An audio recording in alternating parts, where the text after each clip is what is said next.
اعوذ باللہ من الشیطان الرجیم بسم اللہ الرحمن الرحیم اللہم صلی علی سیدنا و مولانا محمد وعلی آلہ وصحبہ وبارک وسلم۔ حضور سیدنا سرکار غوث اعظم دستگیر آپ نے منبر وعظ پر کھڑے ہو کر ایک دن ارشاد فرمایا، قدمی ھذا علی رکبت کل ولی اللہ، یعنی میرا قدم ہر ولی اللہ کی گردن پر ہے۔ چنانچہ اس وقت وعظ میں جس قدر اولیاء کرام حاضر تھے، سب نے اس امر پر اپنی گردنیں جھکا لیں، اور حضرت شیخ ابو الحسن علی بن ہیبتی رحمۃ اللہ تعالی علیہ، جو بغداد کے اکابر اولیاء میں سے تھے، اس وقت مجلس میں حاضر تھے، اٹھ کر آپ کے منبر کے پاس گئے اور حضور غوث پاک کا قدم اٹھا کر اپنی گردن پر رکھ دیا۔ مجلس وعظ ختم ہونے پر کسی نے آپ سے پوچھا کہ آپ نے ایسا کیوں کیا؟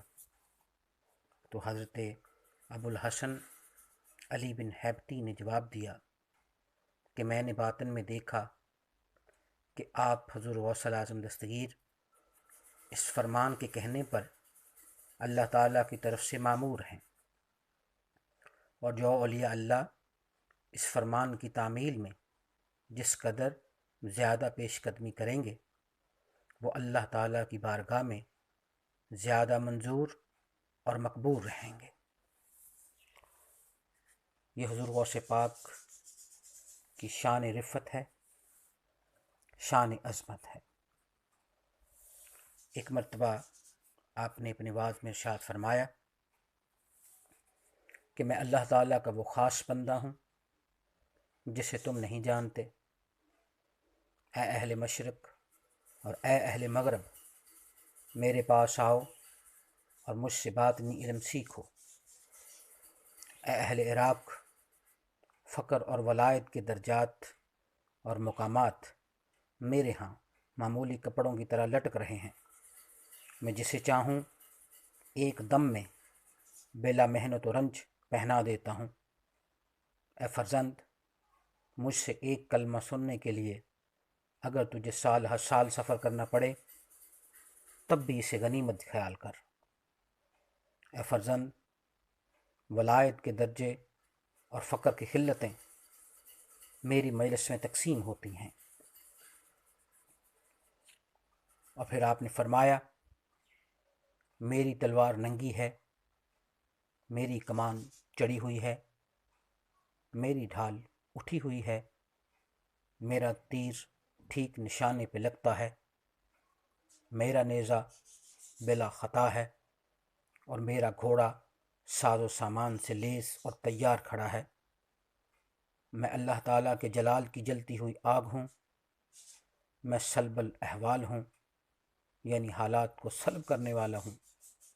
میں ایسا سمندر ہوں جس کا کوئی کنارہ نہیں، میں زمانے کا رہنما اور رہبر ہوں۔